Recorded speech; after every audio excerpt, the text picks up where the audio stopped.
सन्तन सिरताज, बन्दी छोड कृपालु साहेब। जय जय गुरु महाराज। जुग जुग में आया जीव चेताया, बंदी छोड़ है नाम। सूरत शब्द सहज जोग से पहुँचे अविचल धाम। जाप अजपा सहज धुन से जीव ही सत्यलोक जाता है। षोडश भानु परम प्रकाश, ऐसो परम पद पाता है। काया ये नगरी में नकली मंदिर, पंछी स्वरूपी जीव। सार शब्द नित तो स्वामी, दयालु मुनीन्द्र गुरु पीर। हे गुरुदेव दया के सागर, हे संतन सिरताज, बंदी है छोड़ कृपालु साहेब। जय जय गुरु महाराज।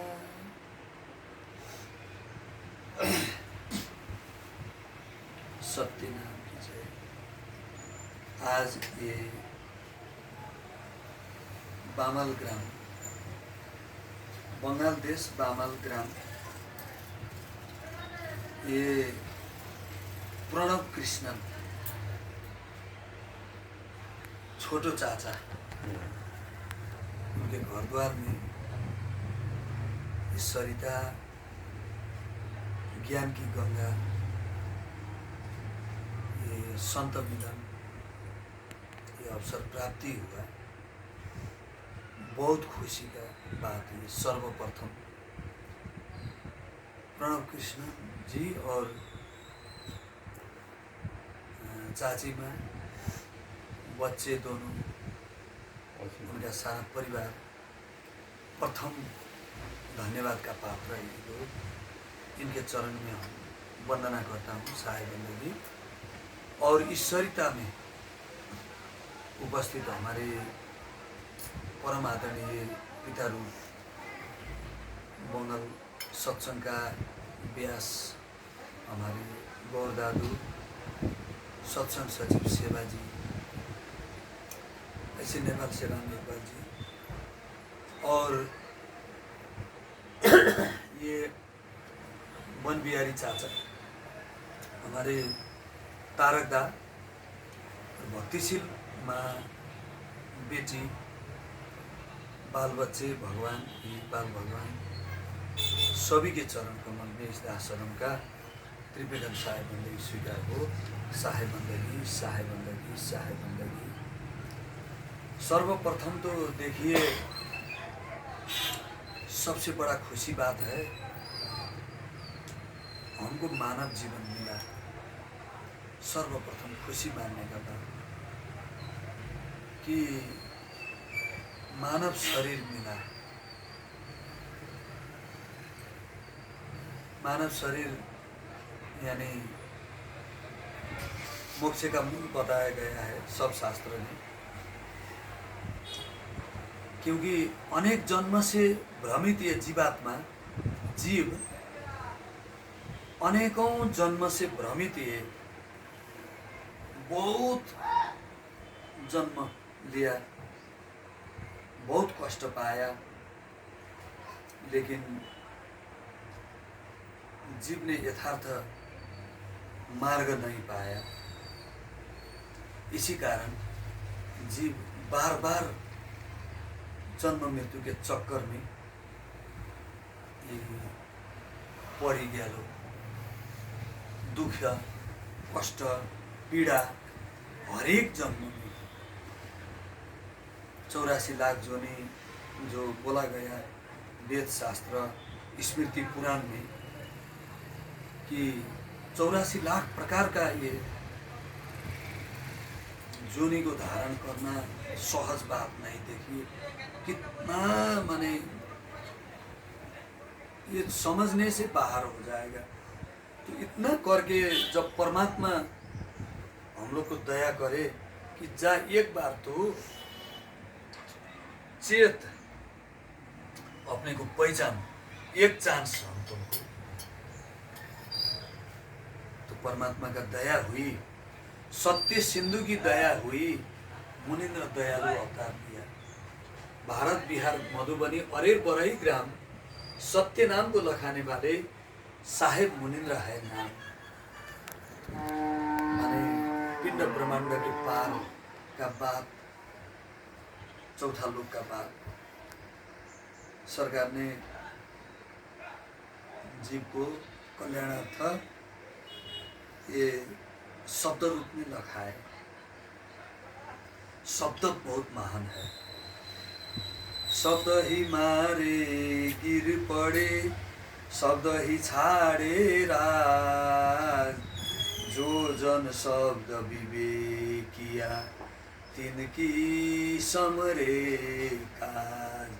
जो शब्द विवेकी है, शब्द को परख करता है, उसका काम बन जाता है, यानी जीवन जन्म सफल हो जाता है। क्योंकि बड़े भाग मानुष तन पावा, सुर दुर्लभ सदग्रंथ निगावा। बहुत भाग्य से मिला ये मानव जीवन, जो ये चला गया एक बार, ये चूक, ये माने अवसर, ऐसा अवसर चूक गया तो फिर कब मिलेगा ये दुर्लभ ये अवसर। मानव जन्म दुर्लभ है, मिले न दूजी बार। तरुवर से जो पत्ता गिरा तो बहुरी न लागेगा, बहुत मुश्किल हो जाता है। जो अपना मूल रूप से बिछड़ जाता है, तरुवर, कल अंगूर का भी बात आया, शायद बोले थे, जो मूल रूप से बिछड़ गया उसका कोई कीमत नहीं है। देखिए वही दशा हम लोग जीवन में आज भुगतान कर रहे हैं। मालिक यही बात जनाने के लिए सदगुरु कबीर साहेब पुनः ब्रह्मा परमात्मा संत शिरोमणि कबीर रूप में साक्षात परमात्मा सत्पुरुष का अवतरित हुआ। कोई बहाना तो चाहिए। आया था आसमान से एक नूर का गोला, आना हो तो ऐसा हो, बिनु माँ बाप के जग में आना हो तो ऐसा हो।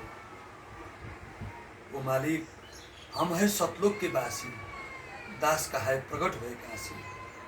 ना कोई वर्ण ना कोई भेदा, मेरा कोई वर्ण जाति ऐसा नहीं है, ना कोई वर्ण ना कोई भेषा, सत्य पुरुष की थे हम देशा। नहीं माता नहीं पिता जाए, खोल करके बोलिए, न मेरा माता पिता द्वारा भी जन्म नहीं हुआ। नहीं माता नहीं पिता जाए, अभिगत से चले आए हम संतो, मेरा भेद मरम कोई नहीं जाना, हम अभिगत से चले आए। अभिगत कभी भी माने वो नहीं बीतने वाला, एकदम वो जैसा का तैसा रहने वाला। सो निज देश हमारा संतो, उस देश से मालिक का आदेश से मैं आया हूँ तुम लोग को ये शब्द देने, शब्द सुनाने। जो शब्द, वही शब्द द्वारा तुम काल का सिर को काट सकेगा। दूसरा कोई उपाय नहीं है इस संसार में। यही इसीलिए सदगुरु कबीर साहब ने उस सत्य शब्द को लेकर आए, तो जिसको हम लोग सार शब्द कहते हैं, सार नाम कहते हैं, वही चीज़ को सदगुरु बतलाते हैं, दूसरा बात नहीं है। तो जिन्होंने इसको माने अमल किया, इसका विवेक किया, इसको धारण किया, इसको अमल चलाया, इसको माने इसको जो जीवन जगत व्यवहार में उतारा, कहने का मतलब व्यवहार में इसको उतारा। श्वास श्वास मत कोई कहे, वृथा श्वास मत होए, क्या जाने उस श्वास को आवन होए न होए, कोई भरोसा नहीं। क्या भरोसा इस देह का, क्षण में बिनसी जाए, इसका कोई ठेगाना नहीं है। जन्म मृत्यु जरा व्याधि दुख दोष अनुदर्शनम, एस आत्मा पहिर्पात्मा बिजरो विमृत्यु, बीजी खच्चो विपासः सत्य काम सत्य संकल्प। सत्य काम सत्य संकल्प उसका आचरण वो है, उसका स्वभाव है। अक्षरम ब्रह्मा स्वभाव अध्यात्मचते, आत्मा का स्वभाव है अध्यात्म।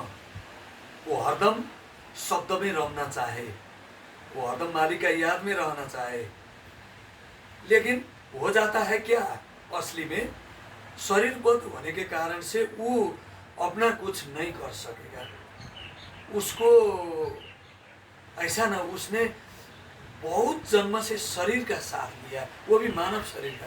शरीर तो कुत्ता का भी शरीर है, माने छागल का भी शरीर है, कीड़म कीटा सांप बिच्छू वगैरह बाघ सब शरीरधारी है। ये उसे होगा नहीं, क्यों? चेतन नहीं है। चार खान का जीव आता है, अंडज पिंडज उगमच अस्थावर, ये सब योनि का घर है। अंडज पिंडज उगमच अस्थावर, ये सब योनि का घर है।